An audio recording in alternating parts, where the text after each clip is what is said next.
Hello, I'm Rachel, and I have something important to share, something that's been weighing on me for far too long. Before forming an opinion, I invite you to hear my story. I never imagined I would end up in a scenario like this, and I continue to grapple with how everything unraveled so rapidly. This is a haunting memory that has lingered for years, a moment orchestrated by my husband that altered the trajectory of my life.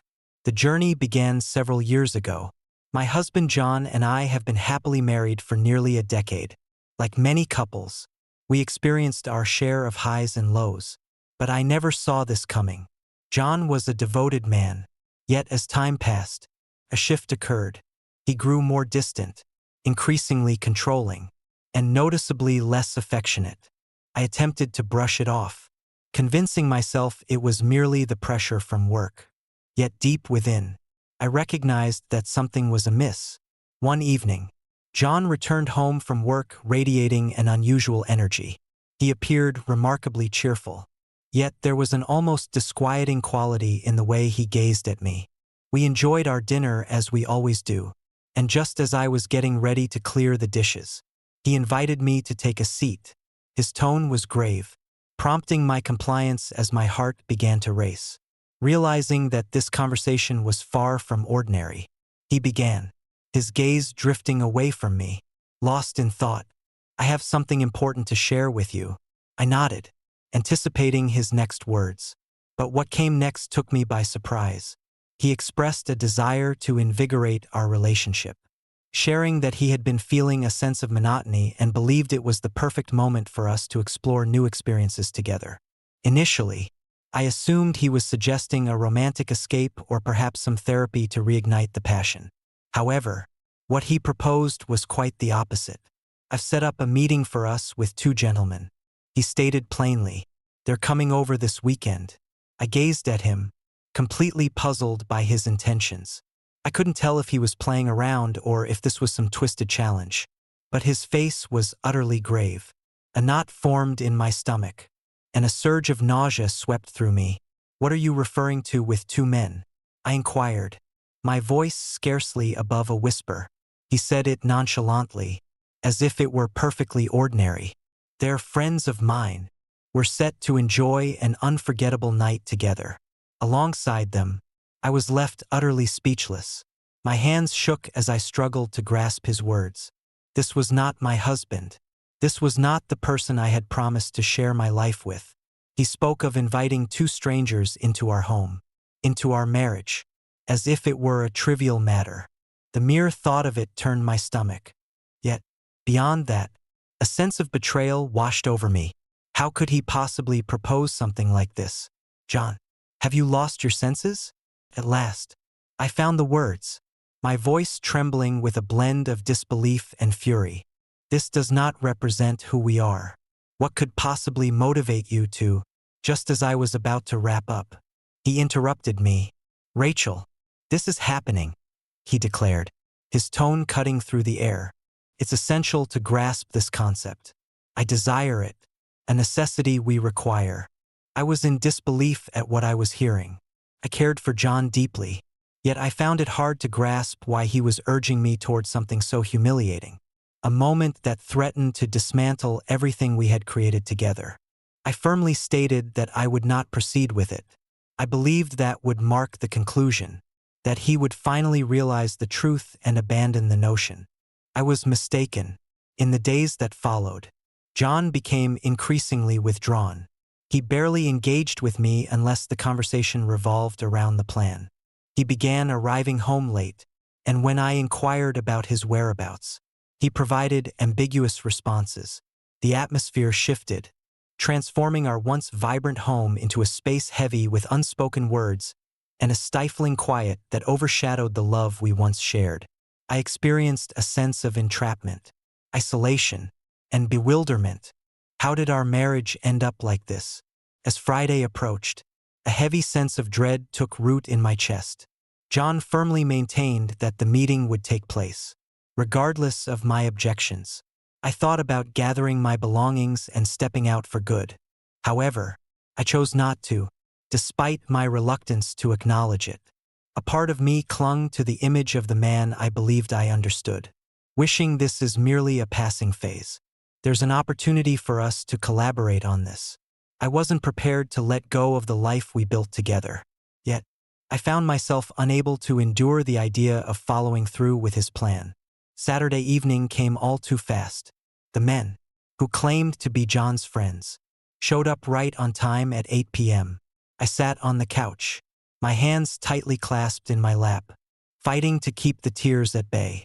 I was completely unaware of their names, and yet here they were, comfortably seated in my living room, chatting with my husband as if they were longtime friends. The atmosphere crackled with intensity, and I sensed their gaze fixed upon me, observing, anticipating. I felt an overwhelming urge to vanish, to dash out of the house and leave it all behind. Then, John leaned in closer, his hand gently placed on my knee. "Rachel, the moment has arrived," he murmured softly. I stood paralyzed, my thoughts urging me to rise and escape. Yet my body remained unyielding. John's hand rested heavily on my knee, grounding me firmly in the moment. I found it impossible to meet his gaze, and the sight of the two men across from me was equally unmanageable. My heart raced wildly, and the walls of the room felt like they were closing in on me. "Rachel, if you could," John repeated, his voice dropping to a near whisper, filled with a sense of urgency. His tone had a quality that caused me to hesitate. It was more than mere insistence. It was a moment of sheer desperation. After days of watching, I finally caught a glimpse of vulnerability in his eyes. This went beyond merely fulfilling a distorted desire for him. It revolved around control, power, and an elusive depth that remained just out of reach. However, that didn't justify it. Everything about this seemed off. "Text, I can't do this. John," I finally whispered, my voice trembling. "This does not reflect our true identity." He let out a deep sigh and reclined in his seat. He rubbed his temples, overwhelmed by frustration. "Do you really believe this is what I desire?" he murmured, seemingly lost in his own thoughts rather than addressing me directly. "This is all for us. Rachel, do you not understand that?" "Absolutely not," I responded with a newfound determination. "This is all about you, John. You've transformed. This has moved beyond us. It's all about having control." For a brief instant, I believed I caught a glimpse of guilt flicker across his face, but it vanished just as swiftly. He clenched his jaw and stood up, pacing the room like a man adrift. I felt compelled to connect with him, to bring him back to the person I once recognized. However, I was unsure of the way to proceed. We had drifted so far from our starting point, and I couldn't help but wonder if we would ever navigate our way back. As the silence lingered in the air, one of the men, whom we'll refer to as Marcus, cleared his throat. He appeared to pick up on the tension, yet an unmistakable impatience lingered around him. "Listen," he stated, his tone steady yet assertive. "If this isn't taking place, it might be best for us to head out." I lifted my gaze to him, and in that moment, I truly saw him for the first time. He didn't meet my expectations. He exuded calmness and respect, his demeanor appearing more sympathetic than I had anticipated. I had constructed a notion in my mind that these men were predators. Yet they were not. They were simply individuals, in a way, that only added to the overall confusion of the situation. I had no desire to remain. I had no desire to be involved in whatever this was turning into.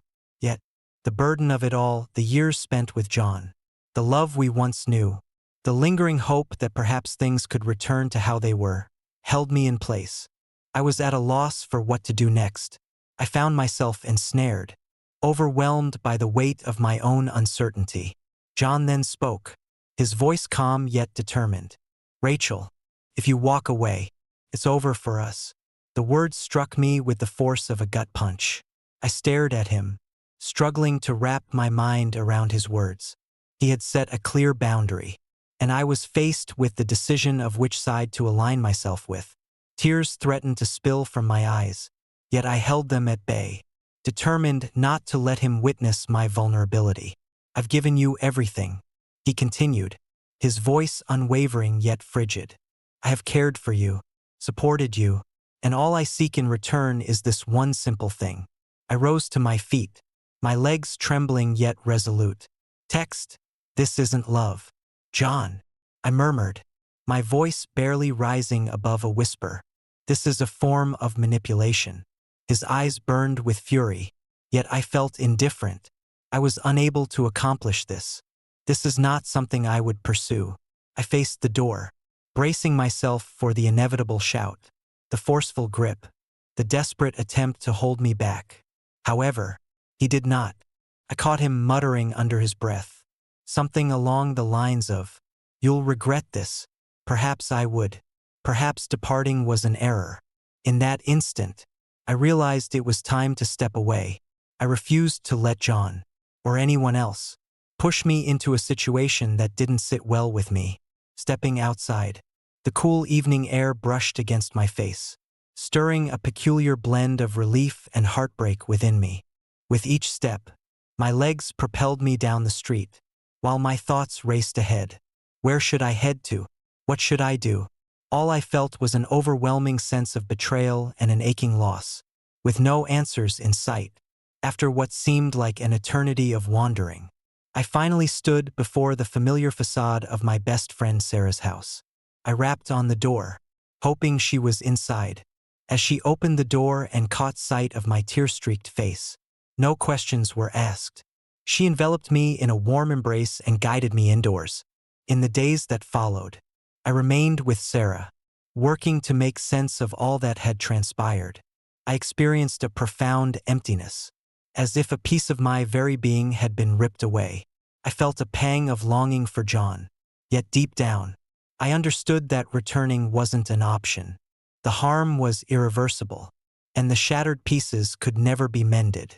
John attempted to reach me multiple times, leaving voicemails that fluctuated between remorseful and furious. He was unpredictable, and I struggled to stay in sync with his fluctuating feelings. After ignoring all of his calls, he eventually gave up on reaching out. As the months rolled by, I started to piece my life back together.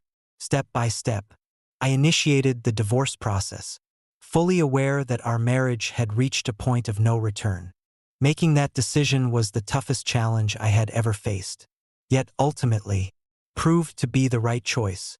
I had to walk away from a relationship that involved manipulation and pressure to compromise my core beliefs. Occasionally, I find myself reflecting on John and the life we might have shared had circumstances taken a different turn. I've come to understand that I am worthy of more. I am worthy of a love founded on trust, respect, and mutual understanding, rather than control and manipulation.